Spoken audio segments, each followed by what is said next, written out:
Today I'm going to be making a video on my new crossbow that I just received.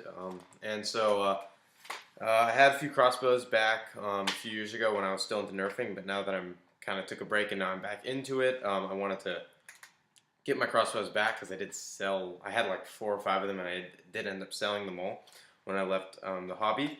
But I managed to. I was very lucky actually. I just browsed eBay generally. And if you search Nerf gun, you scroll through pages, pages, pages, hundreds of pages of gun lots and everything, and different guns. And you will eventually, if you keep doing that, I do that multiple times a day. You will eventually find some good deals. And I found this crossbow here a few days ago, completely stock, never opened. The seller was not a modder and was not into Nerf, so the sale was just titled Nerf crossbow, not like vintage, super rare, oh my god, rarest Nerf gun crossbow, as you would see someone who actually knows what they're kind of dealing with. So I was pretty excited to see this on YouTube, on eBay, as many people would be, because I was pretty bummed when I realized that I'd sold all my crossbows and I was getting back into the sport, because they are, as many people would agree with me, my favorite blaster. And so I mean, in general, they are, with a few exceptions, and that's mostly because, as many people know, the modding potentials, the range capabilities, and the comfort of the shell, especially the stock. And so this is a 1995 Kenner, Kenner, division of Tonka Corporation, Cincinnati, Ohio. Cool. 1995. And so it came with the bow arms, which I was very happy about because none of the crossbows I've ever purchased before have come with the bow arms. And I actually had 2 crossbow arrows already. I know I have 3, but I can't find the third for some reason. And so I really like this because it's so hard to get your hands on a stock crossbow like this. It's so hard to get your hands on a crossbow in general. And I really got a great deal. I was very happy. I clicked buy it now as fast as I could. And so the only things that are missing, of course, are the 4 mega darts that actually fit inside the barrel, and then the drawstrings here that end up going through a hole in the priming handle right there. And they don't add anything to the blaster. They don't add any power to the blaster, but it's just kind of that whole crossbow feel, how you're going to have a drawstring with the crossbow. A little bit about how this blaster works for those of you that don't know. I'm not actually gonna open it up for you right now because I don't plan on opening this up for a while because it's so vintage and it's so priceless as it is. I am gonna look around on Nerf Haven, Nerf Revolution, and eBay for some darts and then a third arrow and then the drawstrings. I doubt anybody has the drawstrings. That's gonna be kind of hard to obtain, I think. But if someone does, then great. But I think it'll be easy to get a third arrow because I'm really going to try to complete the whole stock crossbow feel. I want to put the 4 darts in there. I want to put the third arrow on top, and I want to get the drawstrings in. And so I'm pretty happy that I have this now, and I'm going to talk a little bit about how it works for those of you that don't know. It's a basic spring gun with a priming handle here. It catches in here, and you have your plunger tube. You can see it here. It almost kind of looks like an eye, and I've seen some people paint like eyes, like snake eyes kind of in there, and it looks pretty cool. But the blaster's primed now, and it doesn't actually shoot anything at all out of where you would expect it to. You can see there's even a screw port there. Nothing comes out of there. Rather, the the air travels through a tube, a yellow tubing that is connected to the end of the plunger tube here, and it kind of wraps around, snakes itself. You can even see it in those little kind of vents there. It snakes itself around, goes up here, and connects to this yellow barrel up top. Now this yellow barrel both has the inner diameter for the ability to accept mega darts, and the outer diameter for the ability to shoot these crossbow arrows. And these are the original crossbow arrows, as signified by this kind of camouflage on the tips. And so you just load it like this, and now the crossbows have a rather long spring because they have kind of a longer draw handle or draw, and so they do get decent power with these darts or with these arrows as it is as stock. But I'm going to go ahead and just shoot it at this door for you here. Move it along here. And so I'm going to shoot both the arrows, and I'm about 10 feet away.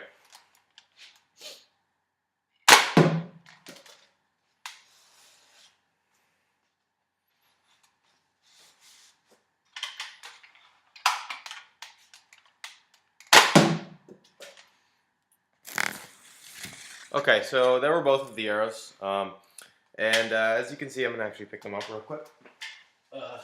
And sorry for the little bit of a mess back here. I was working on a few projects today after I got home from school. I was working on on my Rayven, which you saw in the last video, and that's coming along very nicely, and you'll see another video of that soon. But I really wanted to get a video out on this because I just unpackaged it today when I got home, and it has the original stickers, Nerf Crossbow, on both sides. And there's absolutely no scratches. Whoever had this took very nice care of it. The only thing I can see is the paint is wearing a little bit on the foregrip, but I expect that because that's the first place where it would begin to wear. And yeah, it's in perfect shape, and I have no plans for this gun in the near future. The first two crossbows that I ever had back in like 2009, 2010, they were stock when I got them. They weren't as complete as this. They didn't have this yellow tip here. They didn't have the bow arms, but they were stock. And I did mod both of them, and I ended up being happy with the ranges I got out of them, but also being a little disappointed that I didn't have a stock crossbow. So I think I'm going to keep this stock for as long as I feel like it. I'm not going to rush into modding it. I do have some good ideas for it and pulling some good ideas from the forums, but I'm going to keep it stock. In general, I'll keep it stock. And I'm going to keep searching for the third arrow, the 4 darts, and the drawstring. And I'm really excited to get this whole kind of complete and make it look pretty in my room because I love this gun. It's a great blaster. I want to talk a little bit about some of the projects that I've been working on just in the past few days. One would be this Tetra Strike that I found in one of my spare parts bin. I actually found a whole Tetra Strike in my spare parts bin, so I decided that I'd kind of open it up, look at it. I had never actually really opened up a Tetra Strike and looked inside it, but it's the Arizona Tetra Strike. I know there are different versions of this, but like the Arizona Buzz B guns often are repetitive.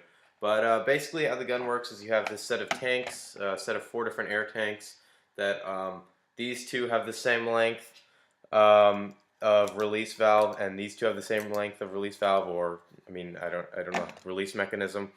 And a single trigger, which looks kind of strange, but a single trigger that looks like this releases them at staggered release, and so it fits in something like this.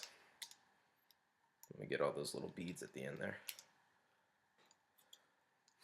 It looks something like this when it's kind of all together, and as you can see, I did chop the barrels off if you know what a stock Tetra Strike looks like.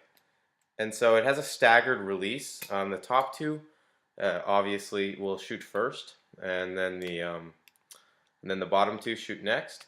And you can actually make it staggered within those two, and I think they did try to do that, so all 4 are staggered.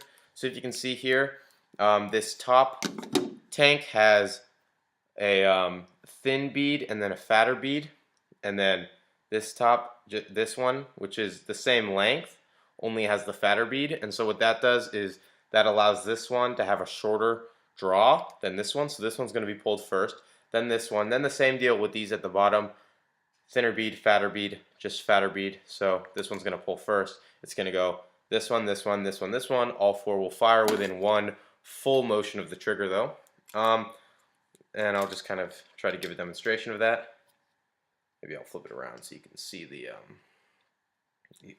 lever action there. So not the best demonstration because it's not in the blaster, but that's what I could do. So I'm working on that, and here's the pump. It's a pretty shitty pump, pretty small. I don't know where the handle went. It didn't have a handle when I opened it up.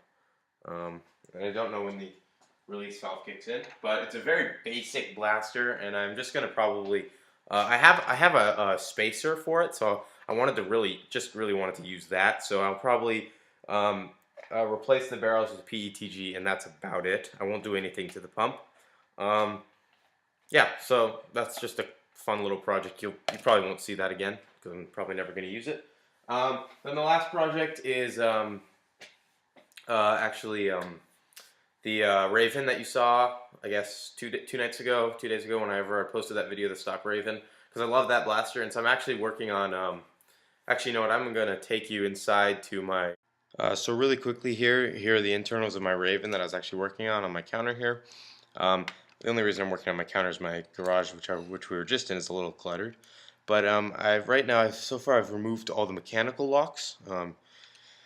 Here's the first mechanical lock. Where is it actually? Oh, I actually put this one back in because I thought I was going to do a tutorial video, but I chose not to do the tutorial video. Chose to just do this because I kind of wanted to get the mod over with. So the first mechanical lock is right here.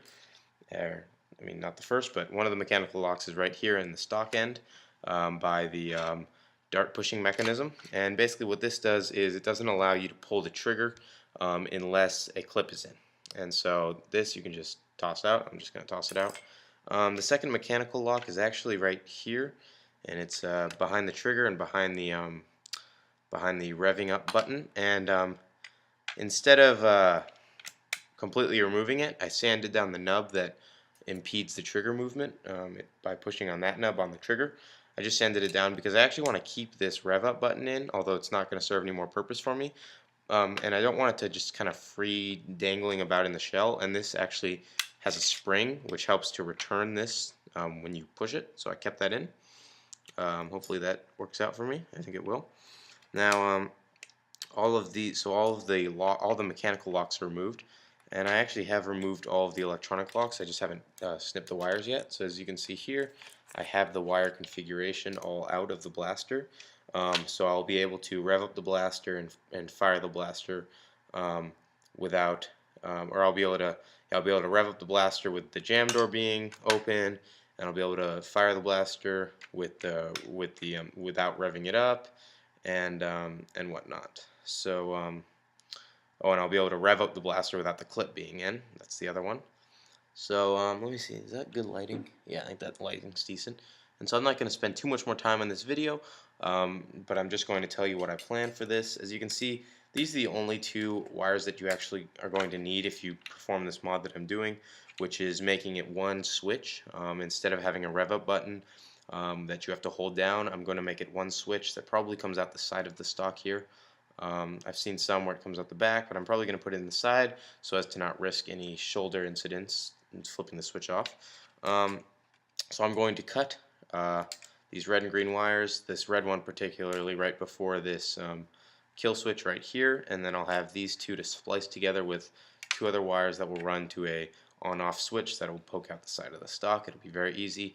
Now the one thing I have to make sure I do is solder at least one of these to the leads that come out of the battery pack here to make sure that I can get power. But other than that, I think it's should be a good blaster, and I'm excited to get it finished. The last thing I'm going to do is Sergeant Nerf's mod, where he had a screw come out of this dart pushing mechanism, and so it can take Stefan's, and I'll be doing that. And then finally, I have about 8 Trustfire batteries here. Here are only 4 of them, but here are the Trustfire batteries as opposed to standard Duracell batteries, which are I think 1.5 volts. These are 3.7 volts, and so the voltage will be greatly increased. And I think 4 go in here. Yeah, four go in here. So that's what? That's 12. That's 14.8 volts, which is pretty good voltage. And so I'm excited to have these in there. I just got these in the mail today, and I'm gonna put them in. They're just standard AA size batteries. So you guys will see this gun when it's all finished.